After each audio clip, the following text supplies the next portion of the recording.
आज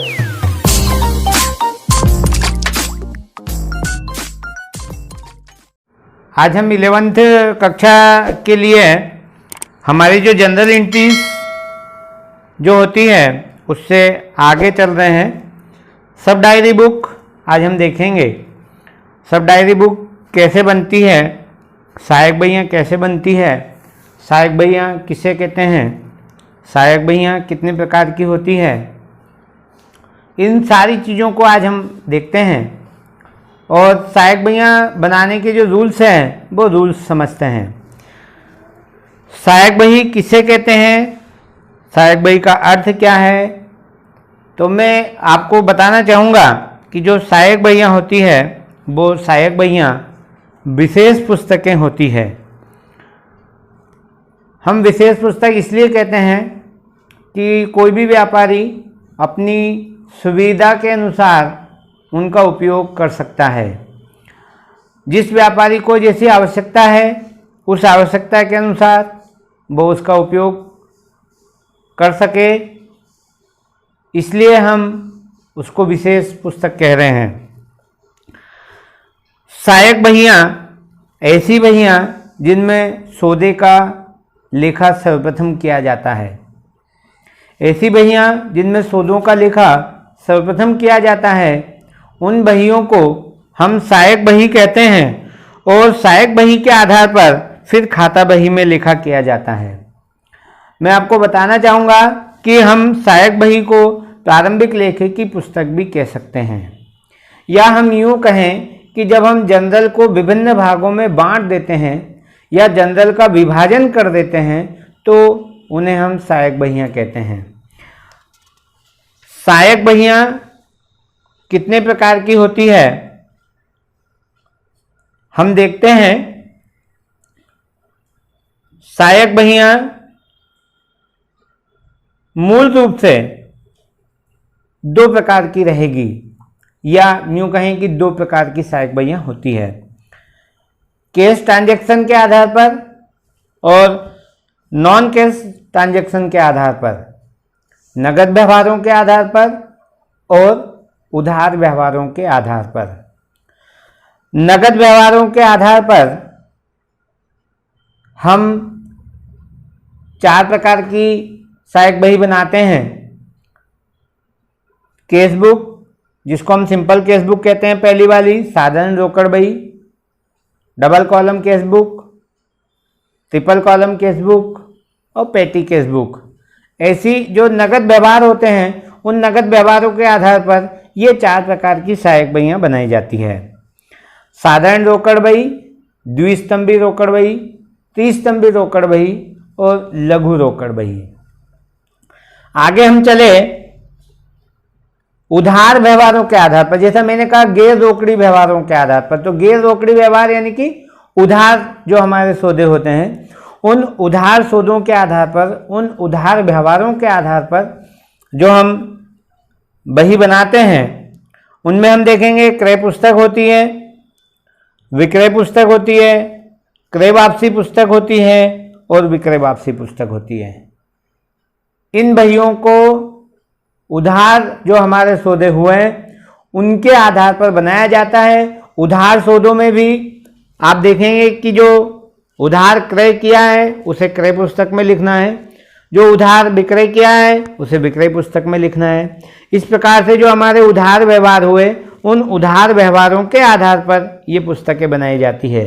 प्राप्त विपत्र बही और देय विपत्र बही भी बनाई जाती है, लेकिन उसका उपयोग प्राप्त विपत्र, bills receivable and bills payable का उपयोग यदि व्यापारी अपने यहाँ करता है तो वो उनको भी अपने यहाँ बनाता है। इसीलिए मैंने आपको पूर्व में कहा कि जो सहायक बहियाँ होती हैं इन सहायक बहियों को हम विशेष बहियाँ भी कहते हैं। तो विशेष बहियाँ कहने के पीछे हमारा उद्देश्य यही है कि व्यापारी अपनी आवश्यकता के अनुसार जैसी व्यापारी को ज़रूरत होती है उसके हिसाब से इन बहियों को अपने यहाँ वो रख सकता है या इनका उपयोग वो कर सकता है।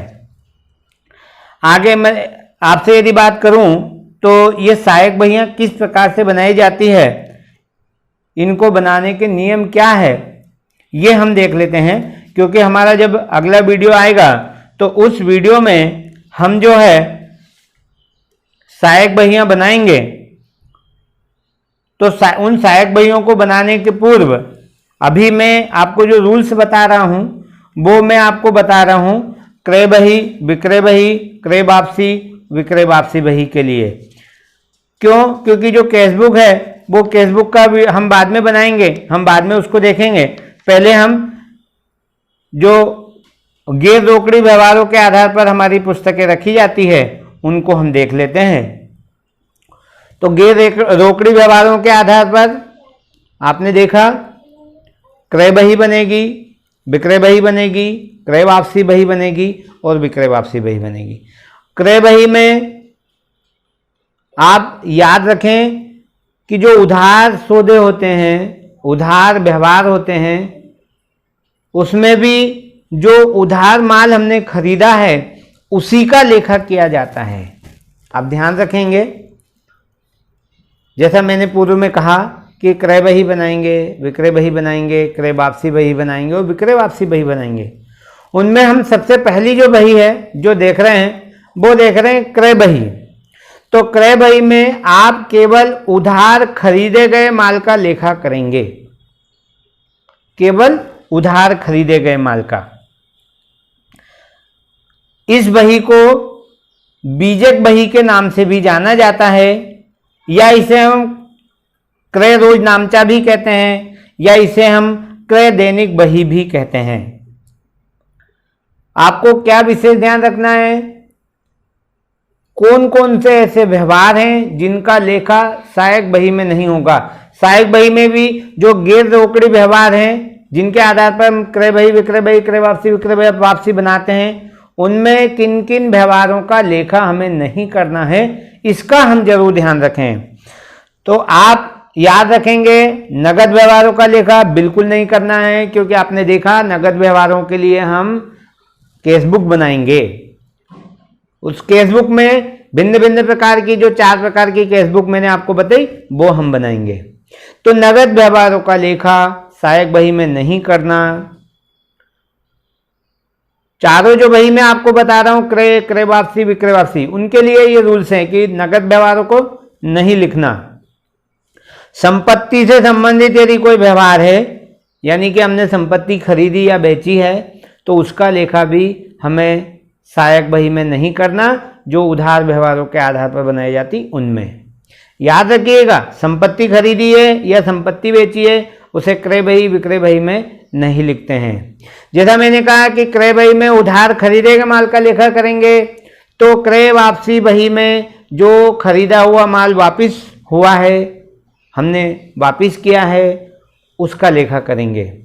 विक्रय वापसी बही में उधार बेचे गए माल का लेखा करेंगे, सिर्फ उधार बेचे गए माल का लेखा करेंगे। तो जो विक्रय वापसी बही है उसमें उधार माल जो हमने बेचा है यदि वो वापस आता है तो उसका लेखा करेंगे। याद रखिएगा, अब वो माल वापस क्यों आया इसकी अभी हमें इस पर बिल्कुल ध्यान नहीं देना है। फिर जैसा मैंने पूर्व में कहा, संपत्ति से संबंधित जो क्रय विक्रय होते हैं उनका लेखा भी इनमें नहीं करना। प्रेषण पर यदि माल भेजा है तो उसका लेखा भी नहीं करना। प्रेषण या चालान पर जो माल भेजते हैं उसका लेखा भी सहायक बही में नहीं होता है। स्वीकृति की शर्त पर माल भेजा हो, स्वीकृति पर माल प्राप्त हुआ, उसे भी इन गैर रोकड़ी व्यवहारों से संबंधित जो सहायक बही है उनमें नहीं लिखना। फिर आदेश पर यदि माल आया हो या माल भेजा हो उसे भी नहीं लिखना। ध्यान रखिएगा, उसका लेखा भी हम नहीं करते हैं। फिर आगे यदि मैं कहूं कि जो नगद बट्टा है, कभी कभी क्वेश्चन में कंफ्यूज करने के लिए नगद बट्टा भी दे दिया जाता है, तो नगद बट्टे का लेखा भी आपको इनमें नहीं करना है। ये सहायक बही बनाने के रूल्स हैं।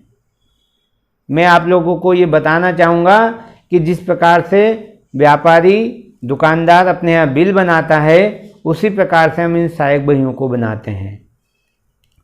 फिर आप देखेंगे ये जो सहायक बहियाँ होती है इनको बनाने के जो फॉर्मेट हैं वो, या यूं कहें जो विधि है, वो दो प्रकार की है, एक संक्षिप्त विधि और एक विस्तृत विधि। मैं यहाँ पर आपके लिए विस्तृत विधि का उपयोग करूंगा।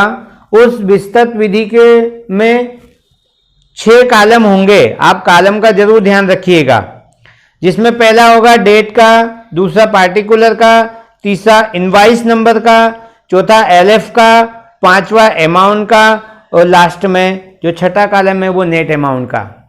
ऐसे 6 कॉलम होंगे। विस्तृत विधि से हम सहायक बही को बनाएंगे। फिर सुनिएगा, सहायक बही को जब हम बनाएंगे तो 6 कॉलम खींचेंगे।